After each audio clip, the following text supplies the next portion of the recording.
Me, you and I, if I see you on the lovely tune. So I noticed some questions hanging around in the front right here. I might just start with some of you guys, and that might spawn some of your other questions or other things that I can talk about of my own free will. But who had a question? Yes, sir, in the green T-shirt. Good evening, Jacob. My name is Jeffrey, and I've enjoyed your concert with the Metropol very, very much. Oh, thank you. Great. My question is, how do you feel after such an experience with Metropol and with Cory Henry? And besides that, how did you prepare for that? What were the main things for you to prepare for such an experience? Great questions. Did everybody understand the general gist of those? No. Okay, so the question was, how does one feel after such an experience as playing with the Metropol Orchestra and Cory Henry? And the latter part of the question was, how does one prepare for such an experience? And my answer to such a question as that would be something along the lines of, really, I mean, they're obviously one of the most astonishing orchestras on the face of the earth. I feel unbelievably lucky and very, very honoured indeed to have been asked to play for that gig. So normally I tour with this one-man show. Has anybody seen the one-man show? Yeah! Yes, a few of you guys. Yeah. So last year I was at the North Sea Jazz Festival and I was playing with the one-man show. So for those of you who don't know about it, it's a great big circle of instruments, and I'm right in the middle of the circle, and I sort of play them all at once by running around and doing some dancing and general looping and technology, and it's quite complicated to explain, but it's really, really fun. And lots and lots of thought and energy goes into such a thing as the one-man show. So really, honestly, this gig for me was just like the most delicious relaxation. Because there's no running around to be done. I almost missed it. But just the racing between instruments has become such a part of the live show for me that sitting on the piano stool only is just really nice. A nice change for yourself. It is indeed. It's a lovely change. But yeah, I guess a lot of the preparation was just with regard to arranging, because I did all of the arrangements for my songs, so that takes a bit of time to sit down and just consider them and then map them out with all these different sounds. And obviously with an orchestra like the Metropol, there are so many new textures to be found, strings and brass and woodwind and all of these glorious sounds. And so, yeah, being generally a person who does things on one's own, it was lovely just to share those sounds with those guys. It's just a real treat. And now I'm kind of chill. I don't know. I'm coming down slowly, but it was a really mighty experience. But I guess the way that being on tour works is that you can't just say, like, yes, I've finished! Because tomorrow there's the next show, and the day after that is another show, and the day after that is another one. So you get these sort of small releases of like, oh, that was just delicious, and then the next day comes, and then there's this sort of cycle that you get yourself into, But that was a really special gig for me, so I'm glad you were there. Yeah, absolutely. How many rehearsals did you have for this gig now? The question was, how many rehearsals did we have for this now? The answer to which is, we had one rehearsal 2 days ago. Yeah. 2 days ago, where? It was in the Metropol studios. They have a studio, I think near Amsterdam, and so I went over there and we tried out the arrangements. A couple of them we played before. I played in the real early morning. We did at the BBC Proms last summer, and also Human Nature. But the others were brand new, so we had to try them out. And obviously things are. I got certain things wrong. I have to sort of say, like, excuse me, Jacob, there's a note missing in my part or something. But yeah, we get there in the end. Are you playing to record this material? Say that one more time, sorry. Are you playing to record this material? Planning to record? Oh, yeah, the question is, am I planning to record this material? Yes.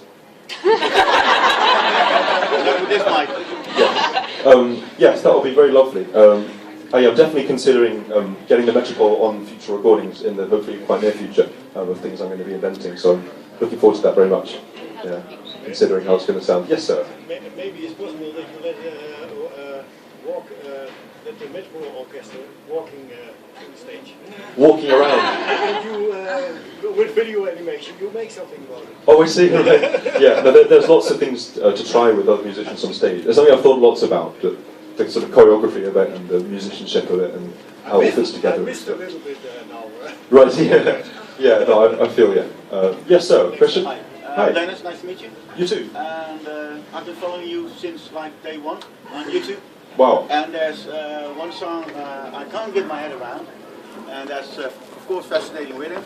If you look to your guide in, for instance, Don't You Worry About a Thing, it's obviously the bass line from. Right. How do you do that in Fascinating Rhythm? Because there's so many layers of harmonies and vocals. So where do you start? Do you start by playing the keyboard and then create your harmonies and the key where you're singing in? Because you're the bass and you're the top player and you're in the middle. It's like 16, 17 voices later. So my question, because I'm a singer too, and I can get my head around how you do that. So that's, Gotcha. yeah. You know what? I'd said to my crew that I wouldn't need my laptop. But maybe, is there any way we can plug it in? Is that going to be a really difficult thing to do? I'm really sorry.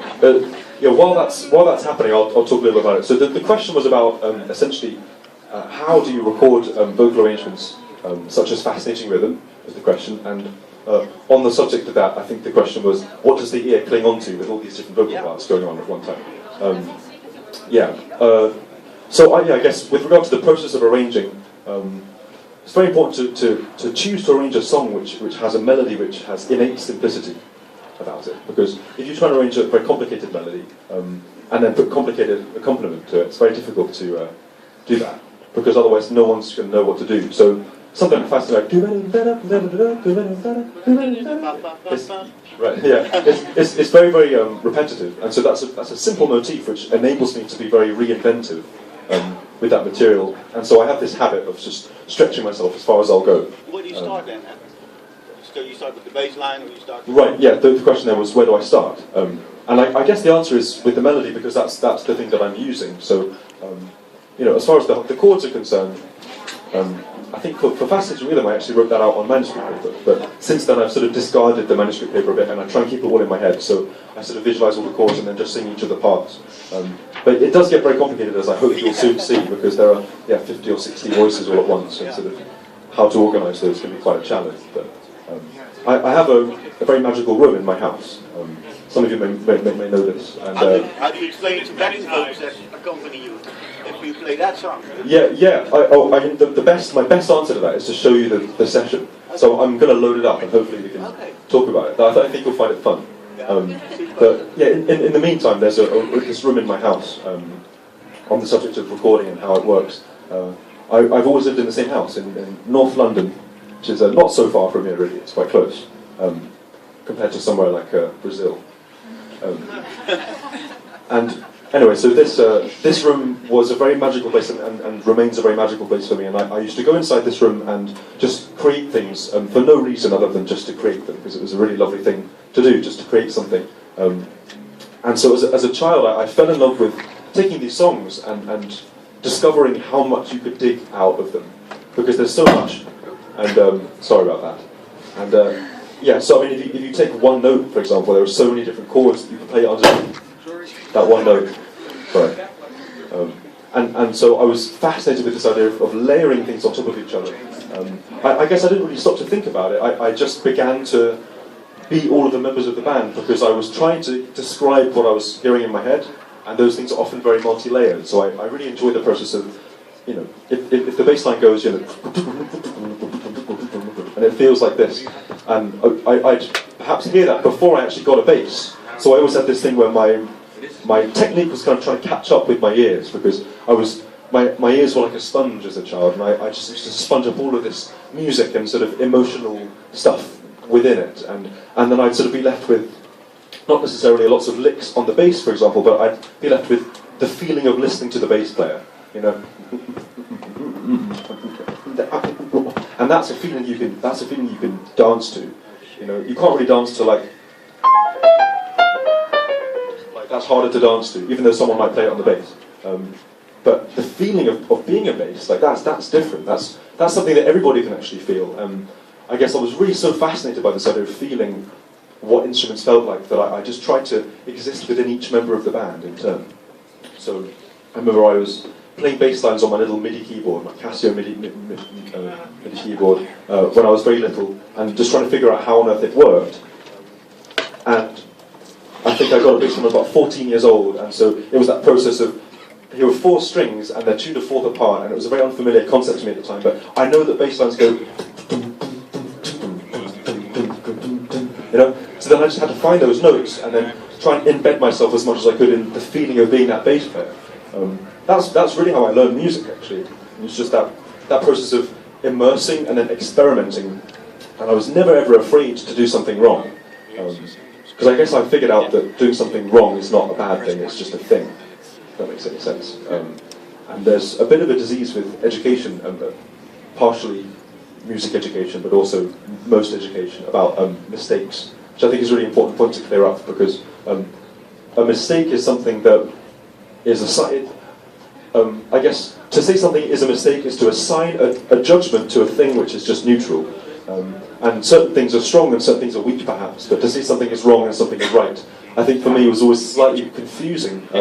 Because in the process of learning it, it's not structured like I don't feel like my learning was structured like this. And if I'd rejected things because they were wrong, then I wouldn't have found such interesting chords. There's this one thing that I like to do. How many of you guys are musicians, by the way? Just nice, nice one.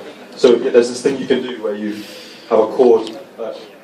If you're going to D flat major, this is D flat major, and in order to get to D flat major, there are so many different ways you can get there.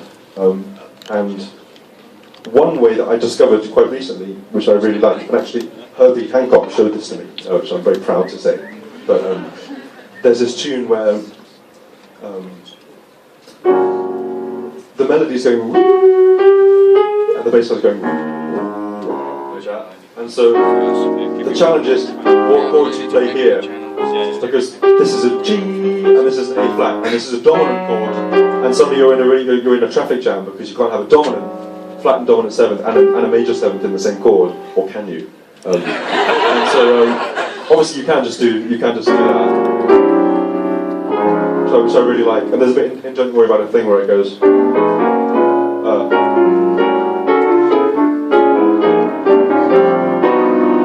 That's the chord. It's a very illegal, very illegal, and that would have been disallowed by a jazz, sort of jazz pedant, no doubt about that. But anyway, back to this Herbie thing. So another solution to this problem is to use a chord that doesn't fit at all. Traditionally speaking, which is this chord, which some may call a major 7 sharp 5 chord. You guys heard about that chord? Yes, it's great. It's like a major 7, but then you sharpen the 5th, and if you put the B flat in it and the E, this gets really juicy. But that chord, if you go. That's a really warm arrival, but that, as far as what's right and wrong in terms of jazz, which is already very ambiguous because jazz is, there are no wrong notes, right? But that feeling is, I found absolutely fascinating because, oh great, thank you, Jose. This is Jose, by the way. Nice. Okay, so yeah, I guess just to clear up a very quick point about harmonic arrival. I was just obsessed with finding newer and newer ways in which to find my way around keys, and going to D flat is a very exciting challenge, very exciting, and there's no end to ways you can get there. This is quite a normal way, A flat 7. Actually, I'm going to be in C, just because I think it'd be easier to talk about. So G7 to C is a very easy way to do it. I'm sure some of you guys have heard about negative harmony, so then you would know about F minor 6 to C. Is a really nice way of getting there. There's a tritone substitution thing where you go G7, but then you move the bass note a tritone, which is D flat 7 to C, and then you can do 4-1. And so instead of going 3-6-2-5-1, you can go, which I just absolutely adore. I really like that, because if I'm like, that's something that Jarrett might do. Keith Jarrett. Any Keith Jarrett fans? Yeah. So he might be an F or something.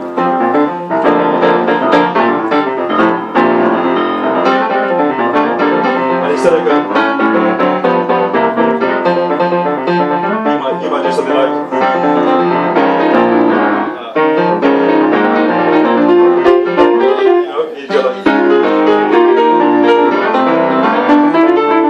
Getting around, it's all just plagal cadences, literally just plagal, P-L-A-G-A-L, plagal, and it's a really lovely way of arriving in a key center. And so, yeah, back to the gravity thing. I think in terms of learning, I could go on and on about this for an hour, as maybe you can tell. But as far as learning is concerned, I didn't reject anything. There was no wrong thing. There's only things that made me feel wonderful and things that made me feel not that wonderful.